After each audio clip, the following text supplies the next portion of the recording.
بسم الله الرحمن الرحيم. السلام عليكم ورحمة الله وبركاته. الحمد لله رب العالمين، أشهد أن لا إله إلا الله وحده لا شريك له ولي الصالحين، وأشهد أن محمدا عبده ورسوله الصادق الأمين. اللهم صل وسلم وبارك على سيدنا محمد وعلى آله وصحبه ومن تبعهم بإحسان إلى يوم الدين. اللهم علمنا ما ينفعنا وانفعنا بما علمتنا وزدنا علما وتقى. Dan sebagaimana Rasulullah SAW menjelaskan di hadis yang sahih, di hari kiamat tidak akan tergeser kaki seorang sambil ditanya oleh Allah 4 pertanyaan. Berarti kita akan menghadapi 7 pertanyaan. 3 di kuburan, menghadap mungkar nakir, man rabbuka, ma dinuka, man nabiyuka. Yang tersisa 4 nanti di hari kiamat, sebelum dimulai hisab, sebelum tergeser kaki kita ke surga maupun ke neraka, ditanya oleh Allah Subhanahu wa taala 4 pertanyaan. Yang pertama, lan tazula qadama 'abdin yaumal qiyamah hatta yus'ala an 4. Tidak akan tergeser kaki seorang di hari kiamat sambil ditanya oleh Allah Subhanahu wa taala 4 pertanyaan. Yang pertama, an umurihi fima afnah. Umurnya apa yang kamu lakukan? Allah tidak akan tanya berapa usiamu, tapi apa yang kamu isi dalam usiamu. 60, 70, 100 tahun, kurang, lebih. Allah tidak berdulikan berapa usia kita. Bahkan banyak para sahabat ketika ditanya usiamu berapa, dia menjawab usia saya 10 tahun. Padahal sudah tua, sudah di atas 50, ada yang di atas 40. Tapi kenapa begitu ditanya soal umurnya dia menjawab 10 tahun? Ternyata mereka menghitungkan usia yang sebenarnya adalah usia yang terisi taat. Masa jahiliyah, sebelum datangnya Islam, mereka menganggap itu semua usianya sia-sia.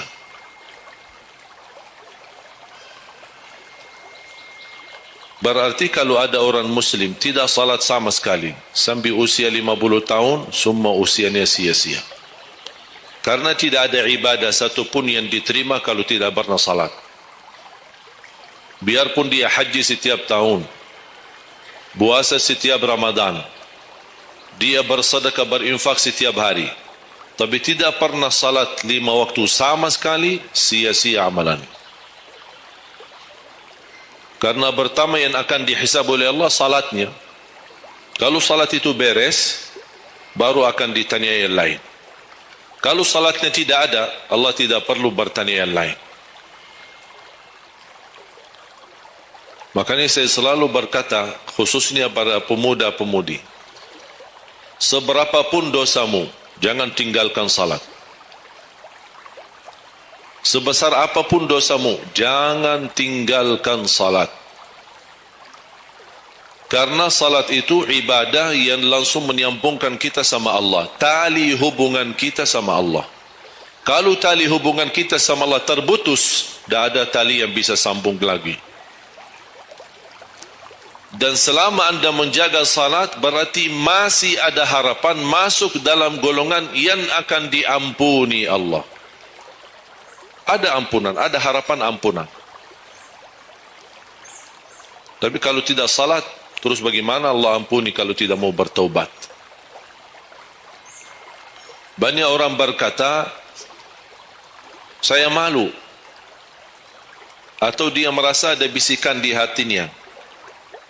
Buat apa lo salat? Ngapain? Perilaku kamu aja tidak benar.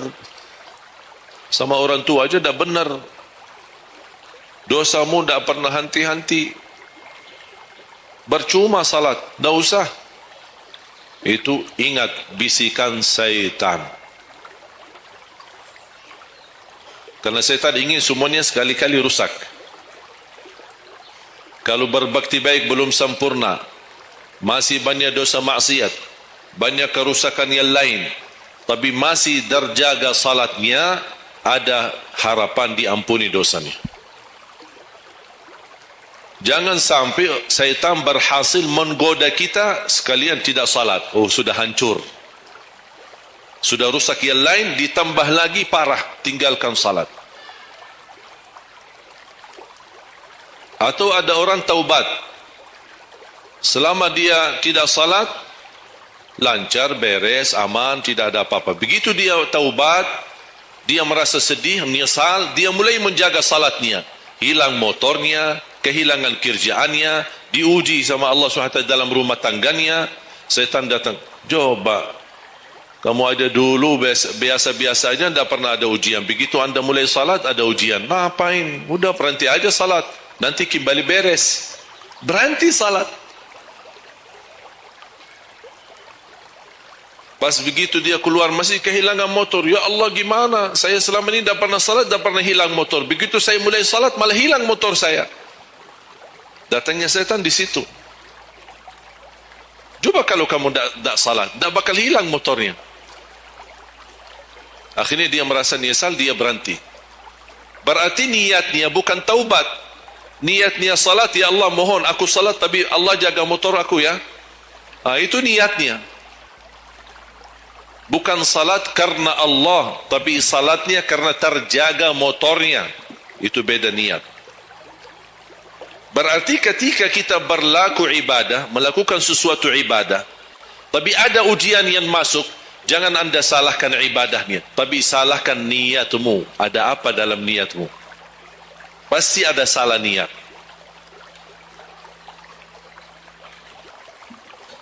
Dan itu inti daripada umur kita. Allah berikan 60 tahun. Kemarin saya hitungkan, kalau standar umur umatku kata Rasulullah kan 60 sampai 70. Itu kira-kira kurang lebih. Ada yang lebih tua, lebih panjang usia ni, ada yang lebih muda. Tapi standar kata Rasulullah SAW, a'maru ummati baina 60 wa 70. Standar umur umatku antara 60 sampai 70. Ada yang melebihi dari itu, tapi sedikit sekali dibanding yang lebih muda. Saya kemarin hitungkan 60. Apa yang kita lakukan di dalam usia 60 tahun. Dari lahir sampai balik. Sampai tahun berapa? 15? Kita sepakat 15? 15 tahun. Berarti sebelum balik belum taklif. Sebelum balik belum taklif. Haji boleh tapi tidak wajib. Karena syarat haji harus balik. Syaratnya halus balik, walaupun diperintahkan, dibiasakan untuk melaksanakan salat. Tapi anggaplah bedun taklif, belum ada taklif, belum ada kewajiban, berarti 15 tahun itu sia-sia. Dipotonglah dari 60, berapa sisa? 45.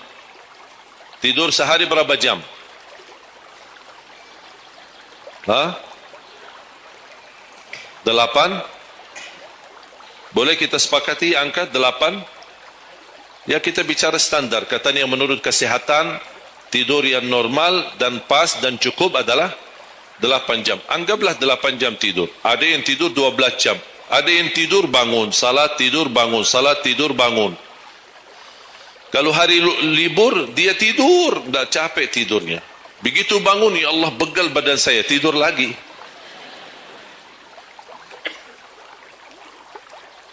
Saya hitungkan 8 jam. 8 jam dalam sehari berapa kalau dibagi? Dalam sehari. Sehari berapa jam? 24 jam. 8 bagiannya berapa jadinya? Sepertiga. Sepertiga sehari tidur. Sepertiga 60 tahun berapa? 20. 20 tahun ngapain? Tidur. 20 tahun cuman kerjaannya tidur. Mulai dari 8 jam. Coba, memang terlihat angkanya tidak terlalu besar. Tapi kalau dihitung dalam usia 60 tahun, 20 tahun tidur. Ditambah 15 belum taklif, jadi 35. Tersisa berapa dari 60? 25. Cari nafkah dan rezeki. Kerjaan, standar kerja, jam kerja berapa jam? 8. Berarti 60 tahun berapa jam? Berapa tahun kita kerja? 20 tahun. 20 tahun cari menjadi kaya. Tapi 20 tahun masih stres. Tak jadi kaya-kaya. Masih bermasalah. Ditambah habis 20 tahun pensiun, tambah hutang. Belum lagi hutang sana sini. 20 tahun cari kerja. Tadi berapa yang tersisa? 25 kan? Berarti yang tersisa berapa? Saya belum bicara ibadah Bapak Ibu. 20 tahun tidur, 20 tahun cari dunia, 15 tahun masih belum taklif, tersisa 5 tahun. Saya hitung dalam 60 tahun, bagi orang yang rutin menjaga salat 5 waktu, tahu enggak hasil hitungan saya dapat berapa? Anda jaga salat selama 60 tahun, itu menghasilkan ibadah cuma 2 tahun 7 bulan. Total salatmu dalam 60 tahun 2 tahun 7 bulan. Karena salat 5 waktu berapa? Tak sampai 1 jam. Tak sampai 1 jam. Saya bicara yang wajib. Bagaimana saya hitung kalau ada orang yang tidak salat sama sekali? Na'udzubillah, sudah habis sia-sia umurnya kalau tidak salat sama sekali. Makanya kembali lagi jamaah sekalian, umur bukan berapa usianya, tapi apa isinya. Maka Rasulullah SAW bersabda, ni'mal abdu salih man tala umur wa hasun amalu. Sebaik-baik hamba yang salih, yang panjang usianya, tapi baik amalannya.